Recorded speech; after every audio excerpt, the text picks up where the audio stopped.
ከአመታት በፊት ላይቬን ሁሌ ነበር የሚያዘጋብኝ። ይሄ ማስረዳለሁ። ለአመታቶች የደበቁትን ሚስጥር ለነገራችሁ ነው የመጣሁት። በጣም ነበር የሚያስፈራራኝ። ከኔ ጋር ከተለያየሽ አጠፋሻለሁ፣ ከቲክቶክ ትጠፊያለሽ። እዚህ ስንጣላ የመታኝ አሉ ቁስሉ። ስንጣላ በሱ ነበር የሚያስፈራራኝ። ይሄኔ ጃኒ የምትባል ልጅ አሁን ላይ ላትኖርም ሁላ ትችል ነበር። ገብታችኋል? ልክ እንደ ቀረኔ አዱኛ ምናምን ፊቴን መጥቶኝ ነው እዚህ ጋር ብላ ጽፋበታለች። ዳም ይሄ ደግሞ አንቆይ ነው። ቤተሰቦች እውነቱ እንዲወጣ ስለማይፈልጉ ሪፖርት ስለሚያደርጉት ሁላችሁም ኮፕሊንግ አድርጉት። ጎንደር እንግዲህ ከፍቅረኛዋ ጋር ሆና ያወራች ነው። ይሄ እሱ ሳሎን ሆኖ እሷ ሽንት ቤት ተደብቃ ይመጣል። እሱ መጨረሻ ላይ በደዌራ ቁቴ ነው ሰው እንዳይመጣብሽ ስለማልኳት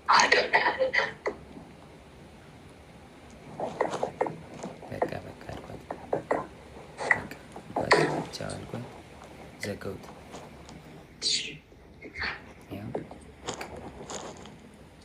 ተዘጋ ስልኩ ጋይስ። እና እውነታው ይሄ ነው። ከዚህም በኋላ እንግዲህ እዛ ይበጠበጣል። ጎንደር ላይ ቲንክ እየሰማት ነበር እሱ። ተበጠበጠ፣ ተደወለልኝ እኔ ጋር። ከዛ በኋላ ኤልሻዴ ደውላ ጆ ለምን ደወልክ? እየደወለልኝ ነው አለች። ጃኒ አለች። እኔ አልደወልኩም ኤልሹዬ፣ ሁሉም ነገር ደግሞ ስልኬ ላይ ያለ ሪከርድ ማለ አሳይሻለሁ አልኳት። እሺ ይቅርታ አለችኝ ኤልሻዴ። ከዛ ሳስበው እኔ አልደወልኩም ካልኩኝ እሷ ደውላ ከሆነ ትበጣበጣለች። ሪሌሽንሺፕ እንዲበጠበጥ እንዲለያዩ አልፈልግም። እኔ ደግሞ ቢኮዝ የጀመርኩት የራሴ ህይወት አለ፣ ድጋሚ መበጥበጥ አልፈልግም። ልጅ አለኝ፣ አዲስ ህይወት አለኝ። እኔ ህይወቴ መቀጠል እፈልጋለሁ። የሰው ላይፍ መበጥበጥ አልፈልግም። ከዛ ደወለች። እሱም እየሰማህ ነው ምንድን ነው አለችኝ። መበጥበጥ ስላልፈለኩ ውክልና ሰጥቻታለሁ። የባንኪን መኪና የገዛሽ ጊዜ 1 ሚሊዮን ብር ሰጥቻት ነበር። እስር ቤት በነበርኩበት ሰዓት ትራንስፈር ማድረግ ስለማልችል 1 ሚሊዮን ብር ከባንኬ ላይ ውክልና ሰጥቻት እንትን ብላ ነበርና ውክልናው አልተነሳም። ጃኒ አይ በቃ ውክልናው እንድታነሽልኝ ነው ብዬ ዘጋሁት ስልኩን ማለት ነው። እስከዛሬ ድረስ አንተን የደወልከው ምናምን ለምን ትንትላለህ ምናምን ስባል ዝም ያልኩትኝ የሷ ሪሌሽንሺፕ ላለመበጥበጥ ነበር፣ ይሄን ነገር ላለማውጣት ነበር። ግን በዚህ ልክ በዚህ ርቀት ልክ እኔን ለመጣል ትሄዳለች ብዬ አስቤ አላውቅም። ሜቢ ፎሎወሯ ያኛው ስለተዘጋ ይሄኛውን ፎሎ ለማስደረግ ሊሆን ይችላል። ግን በዚህ ልክ እኔን አታክ ማምሻውን የቲክቶክ መንደርን ያናወጠ አንድ ጉዳይ ተከስቶ ነበር። በቲክቶክ መንደር ከፍተኛ ተወዳጅነትን አትርፎ የነበሩት የቀድሞ ፍቅረኛሞች ጆን ዳንኤል እና ጃኒ በመካከላቸው ያለው አለመግባባት ተካሮ ወደ ከባድ ወንጀል ክስ ተሸጋግሯል። ጃኒ ዛሬ ባወጣችው ቪዲዮ በጆን ዳንኤል ያቀረበችው ክስ እና ጆን የሰጠው ምላሽ በኢንተርኔት ተጠቃሚዎች ዘንድ ትልቅ መነጋገሪያ ሆኗል። የጃኒ ክስ ይደበድበኝ ነበር፣ አካውንቴንም ያዘጋው እሱ ነው። ጃኒ ዛሬ ባጋራችው ቪዲዮ ላይ በፍቅራቸው ወቅት በጆን ዳንኤል ከፍተኛ የአካል ጉዳትና የስነ ልቦና ጥቃት አቢዩዝ ይደርስባት እንደነበር በዝርዝር ገልጻለች። በተጨማሪም በፍቅር አብረን በነበረበት ወቅት ይደበድበኝ ነበር ስትል የቆየ በደሏን አውጥታለች። አሁን ላይ የቲክቶክ አካውንቷን እንዲዘጋ ያደረገው ጆን ዳንኤል እንደሆነ በድፍረትም ከሳለች። የጆን ዳንኤል ምላሽ ልጄን ኢንሳይ ነክቻት አላውቅም። ጆን ዳንኤል ክሱ በወጣ በደቂቃዎች ውስጥ ከ100 ሺህ በላይ ተመልካቾች በታደሙበት የቀጥታ ስርጭት ወይንም ላይቭ ቀርቦ ክሱን አጣጥሏል። ጆን በንግግሩ ውስጥ ልጄን ኢንሳኝ፣ እናትና አባቴን ኢንሳኝ፣ እኔ ነክቻት አላውቅም በማለት በቤተሰቦቹ ስም ምሎ ተገዝቷል። ጃኒ ራሷን የመጉዳት ሰልፍ ሃርም ዝንባሌ እንዳላት በመግለጽ ከዚህ በፊት እንለያይ ስትለኝ እጇን በቢላ ስትቆርጥ ነበር፣ አስጥያት ነበር ሲል ምስክር ነው ያለውን ፎቶ ለተመልካቾች አሳይቷል። ጃኒ ለምን ላይቭ አልገባችም የሚለው ትልቅ ጥያቄ ነበር። ብዙዎች ጃኒ በቀጥታ ስርጭት ቀርባ ምላሽ ትሰጣለች ብለው ቢጠብቁም እሷ ግን ዛሬ ላይቭ አልገባም በማለት በአካውንቷ ላይ መልእክት አስቀምጣ ምላሽ ከመስጠት ተቆጥባለች። ይህ መቆጠቧ ደግሞ ከተከታዮቻቸው መሃል የተለያዩ ጥርጣሬዎችንና መላምቶችን እንዲፈጥሩ ምክንያት ሆኗል። ፋስት መረጃ በዚህ አስተያየት ቋይቶታል ጽሑፉ። የፍቅር ግንኙነቶች ወደ ጥላቻና ወደ ከባድ ክስ ሲቀየሩ ማየት የተለመደ ቢሆንም የአካል ጥቃትና ራስን የመጉዳት ሙከራዎች ግን በዝምታ ሊታለፉ የማይገቡ ጉዳዮች ናቸው። እውነቱ በሂደት የሚጣራ ቢሆንም ለሁለቱ ወገኖች የሚዲያ ስነ ምግባርን መከተልና በህግ አግባር መጨረስ እንደሚበጅ ተናግሮ ከሰዓታት በፊት ጃኒ ላይቭ ገብታ እያለቀሰች እዚህ አንገቷ ላይ የታረደችውን እጇ ላይ የተቆረጠችውን እያሳየች ጆን የሚባል ልጅ እንደዛ እንዳደረጋት እየተናገረች ነው በመሃል ላይቭ የተቋረጠው። እንግዲህ ሚስተር ጃን ብዙ ታግሰናል። እስከዛ ድረስ ብዙ ነገር ነው የምናየው፣ እያየን የምናልፈው። ከእድሜም አንጻር ያለ እድሜ የገንዘብ ከማግኘት ያለ መብሰል ምናምን እያልን ብዙ ነገር ልንሸፋፍንልን ሞክረናል። እኔ ሲጀመር አዶናይን ዲስትራክት የሚያደርግ ነገር በሙሉ መዋጋት ደስ ይለኛል፣ ግን አንተን በጣም ታግሻለሁ። ምክንያቱም ዛሬ ከነገ ፒስ ትፈጥራለህ በሚል ማለት ነው። አሁን ግን ይሄ አዶናይን ዲስትራክት የማድረግ ነገር አይደለም። ሴቶች እህቶቻችንን አቢዩዝ በማድረግ እንግዲህ በአቢዩዝመንት ልትከሰስ ነው ማለት ነው። ጃኒ ብቻ አይደለችም፣ ብዙ ሴት ቲክታከሮች የልጅህን እናት ጨምሮ ማለት ነው። በጣም አስጸያፊ ኬዝ ነው የሚሆነው። ይሄ እንደ በፊቱ 1 ዓመት ከ4 ወር አይደለም። እንግዲህ ብዙ ታግሰናል። ጦርነቱን ጀምረኸዋል። ከዚህ በኋላ የሚቆም ነገር አይደለም። እኛ በሶሻል ሚዲያ አይደለም የምንለው፣ በህግ በስነ ስርዓት ዶክመንትድ አድርገን ዊትነስ ይዘን ከዚህ በኋላ ወደ ህግ የምንሄድበት ነገር ነው የሚሆነው። አሁን ምንድነው ኃላፊነት ላይ ያላችሁ ሰዎች በብዙ ክስ ስለምንፈልገው ከሀገር እንዳይወጣ እንድታግዱልን ነው የምንጠይቀው። ይሄ ምንም አይነት ፐርሰናል ኢሹ አይደለም። ህግን የተጣሰው የሴቶች መብት ነው የተጣሰው። ስለዚህ የምንጠይቀው በዛ ነው። አዶናይን ቶ እሱ ችግር የለም፣ ምንም የሚያደናቅፈው ነገር አይኖርም። እንቅፋትና ረግረግ በሌለበት ዝም ብሎ ለጥ ያለ ሜዳ የለም እና እየተሻገርን እንሄዳለን። ይሄ ግን የኢትዮጵያ ህግና የሴቶች መብት ነው የተጣሰውና እንግዲህ ከዚህ በኋላ ትችለዋለህ ብራዘር። አምሶሪ አዶናይ ይጎዳል ብዬ አስባለሁ። ይህን ምስኪን ልጅ አንቺም ጋር ስህተት አለ ጃኒ፣ አንቺ ጋር ስህተትሽ ምንድን ነው? ወዲያው ነገርሽን ሁላ ቆራርጠሽ ይሄን የመሰለ ሰው እንደዚህ የሚንከባከበሽ ሰው ያስመሰለሽ፣ ቀና ብሎ ማያይሽ፣ ጫማሽን የሚፈታልሽ፣ አበባ በየጊዜው የሚያመጣልሽ፣ እንዴት አርጎ ሴት ልጅን እንደ እንቁላል ሲንከባከበሽ፣ በውስጥ አንቺ ሌላ ነገር ውስጥ ነሽ። ያልተቋጨ ነገር አለ እዛ ጋር። ያ የሚደበድብሽ፣ የሚቀጠቅጥሽ፣ የሚያስፈራራሽ ሰውዬ እስካሁን ውስጥሻል። አንቺም ጋር ስህተት አለ፣ ስህተት አለ። ከዛ ትራማ ለመውጣት ብዙ ጊዜ ችግር ውስጥ ገባላችሁ። ቀላል አይደለም ትራማ። እልህም ይመጣል፣ ምን ይመጣል። እና እንደዚህ አይነት ናይስነት ፍቅሩ አዶናይ ለሾ ይመስላታል። አይቶ አታውቅም። ይቺ የምታውቀው ጃኒ የምታውቀው መቀጥቀጥ ነው፣ መሰደብ ነው፣ መንቋሸሽ ነው። ኖርማል ነው የሚመስላት ጃኒ። እንደዚህ አይነት ፍቅር አይታ ስለማታውቅ ያስደነግጣታል። አይተው አታውቅም። ያላየ ሰው ውሸት ነው የሚመስለው። እግዚአብሔር ምስክሬ ነው የምላችሁ። የብዙ ሴቶች ችግር ነው ይሄ። በመልካም በፍቅር በምን ጸብ የሌለበት ፍቅር ያለበት ብቻ ሲሆን ግራ ነው የሚጋቡት። ለምን የለማ እንደዚህ አይነት ወንድ አይተው አያውቁማ። አያውቁ አይተው ስለማያውቁ ገስዋል። እንደዚህ አይነት ነገር ሲመጣ የእውነት አይመስላትም። የእውነት አይመስላትም። እና ጃኒ የተቸገረችው ይሄ ነው። ዮኒ ማኛ መጥቶልሃል አባቴ፣ ሚስጥርም በሙሉ እኔ ጌታ ኢየሱስ ምስክሬ ሚስጥር ለማወቅ አልገባሁም። ስገባ ይኸው ልጆቼን ነው የምለው። እኔ በቃ ክርስቶስ መንገዴ ነው፣ እሱን ነው ማመልከው ብዬ ነው የገባው። አባቴ አያውቁትም፣ አያውቁትም ክርስቶስን። ጌታ ኢየሱስ ምስክሬ አያውቁትም። ለክርስቶስ የተደረገውን በሙሉ ይቃወሙታል። የክርስቶስን ጥምቀት ይቃወሙታል። የክርስቶስን እራት ይቃወሙታል። እግዚአብሔር ያሳያችሁ። ለሌላው ቢሆን ተቃውም። ለማርያም ነው ቢባል እኔ እቃወማለሁ አብሬ።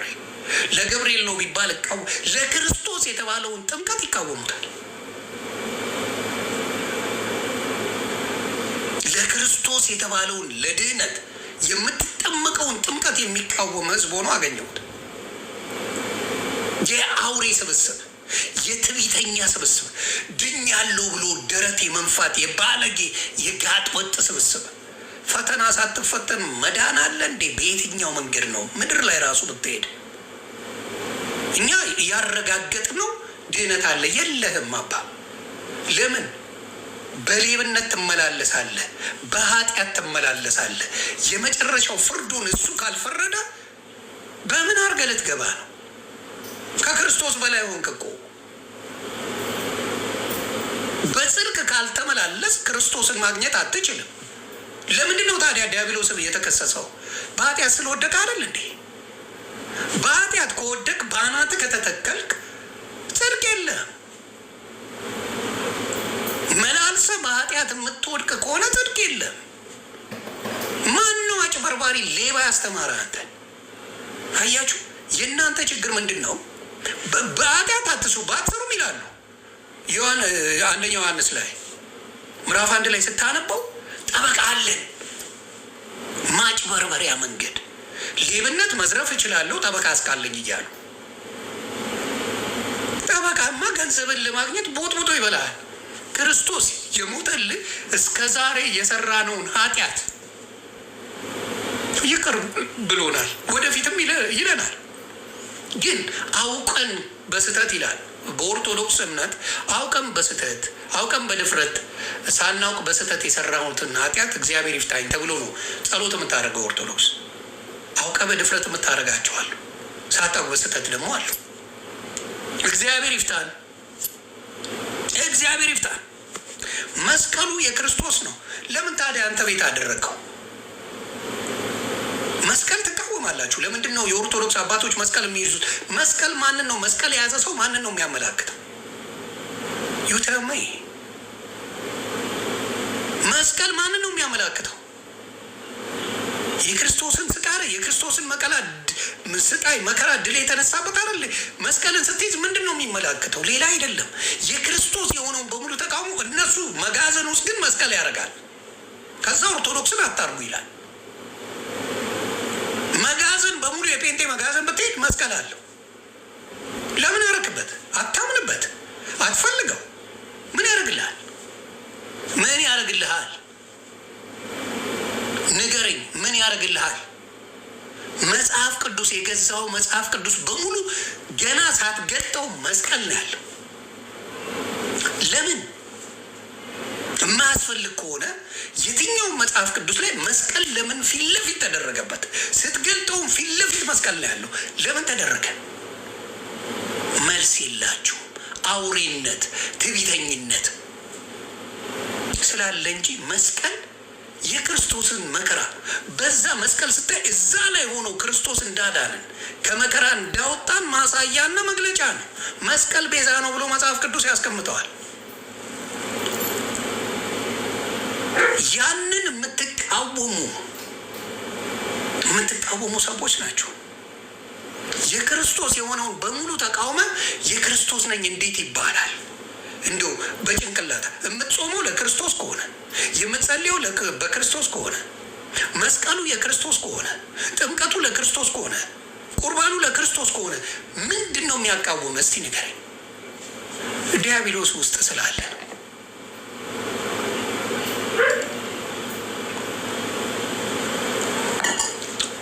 ዲያብሎስ ውስጥ ካለ ያንን ነገር ምን ታደርገዋለህ? ትቃወመዋለህ። እና በአብዛኛው የምናየው መንፈሳዊ ሂደታቸው እጅግ የሚያሳፍር ነገር እንደሆነ አሳያቸዋለሁ። መከራከር እችላለሁ ብሎ የተነሳ ኦርቶዶክስ የነበረ አንድ ፓስተር ሰምተውት ይሆን? መልክ እግዚአብሔር በሚያውቀው አንድ ቀን ሰምቼው አላውቅም።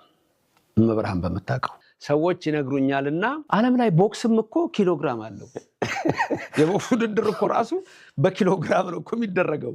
እኔ የማመጣውን ሀሳብ በህልሙም አይቶት የማያውቀውን ሀሳብ ላመጣ እችላለሁ። በህልሙም እንኳን በሆኑ በህልሙ የት ያነበበውን ነው፣ የት የተማሩትን ነው። እኔ አሁን ለምሳሌ በሀገሬ ያለው ተማርኩ፣ የቤተክርስቲያንን ትምህርት ተማርኩ። ከዛ ቴዎሎጂ ኮሌጅ ገባሁ።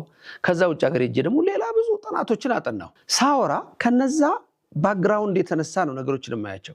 ከዛ ውጭ ግን ስትነጋገር በምን ደረጃ ትነጋገራለህ? ለምሳሌ አሁን እኔ በዛ እምነት ውስጥ በሌላ እምነት ውስጥ ሆነው ተምረናል ብለው በዩኒቨርሲቲ ሌቭል ፕሮፌሰሮች ሆነው ዶክተር ሆነው ያሉ ካሉ ቁጭ ብዬ ከነሱ ጋር ዲቤት እነጋገራለሁ። አለዛ የማወራውንም እኮ ያውቀውም እኮ የት ያውቀዋል ብለህ ነው? የት ያውቀዋል? እንዲህ ዝም ብሎ እኮ አውቃለሁ ስላላለም አንዱ ለንደን ሲባል ለንደን እንዴት አይነት ከተማ ነው ይላል፣ አውቀዋለሁ ይላል። ፓሪስ ሲባል አውቀዋለሁ እንዴት አይነት ነው ይላል። ኢንግላንድ ሲባል አውቀዋለሁ እንዴት አይነት ከተማ ነው ይላል። እንዴ በዚህ አይነት ጂኦግራፊን ታውቃለህ ተባለ። በረ ጂኦግራፊማ እንዴት አይነት ከተማ መሰላችሁ አለ። ከዚህ ጋር ምን ብዬ ነው የማወራው? እንዴት ነው የምነጋገረው? እንግዲህ ሀሳቡ ጥሩ ነው፣ ግን እኔ ጥሩ ልጆች አሉ እኮ ከነሱ ጋር መነጋገር ይችላልና አትመጥኑኝም። እነ ዶክተር ዘበነ ለማ ቢሆኑ እሱም ጥሩ ነው። ይመጥነኛል ማለቱም ጥሩ ነው። ይመጥነኛል፣ እኔ ነኝ የምመጥነው ለሱ ጥሩ አባባል ነው። እንግዲህ የታየው ነገር ይኖራል ማለት ነው። ለራሱ ያስብናል። ግን ቅድም እንዳልኩ ነው መምህር፣ ሁሉ ነገር ንግግር መስመር አለው።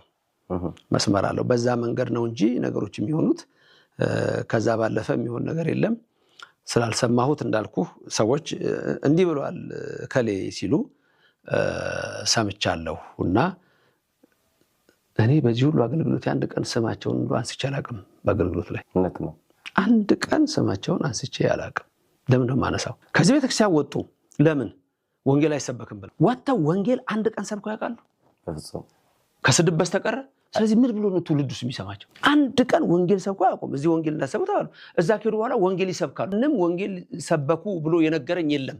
ሁል ቀን ስድብ፣ ሁል ቀን ትችት እንደሆነ ግን ሰምቻለሁ ከሰዎች። ስለዚህ ወንጌል ካልሰበኩ ምንድነው ትርጉሙ? ለመስበክም ደግሞ እውቀት ያስፈልጋል። በእውነት ለመነጋገር ትምህርትም ያስፈልጋል፣ እውቀትም ያስፈልጋል። ሲሻቸው ይተቹናል፣ ሲሻቸው ሊቅ ያደርጉናል። ሁልጊዜ ኦርቶዶክስን ስድብ ከሆነ ሁልጊዜ ክርስቲያንን ስድብ ከሆነ አሁን መምህራንን እያነሱ ይሰድባሉ ያልከኝ እኮ መጀመሪያ ማንን የሰደቡት? ቅዱሳን ነቢያትን ሐዋርያትን እኮ ነው።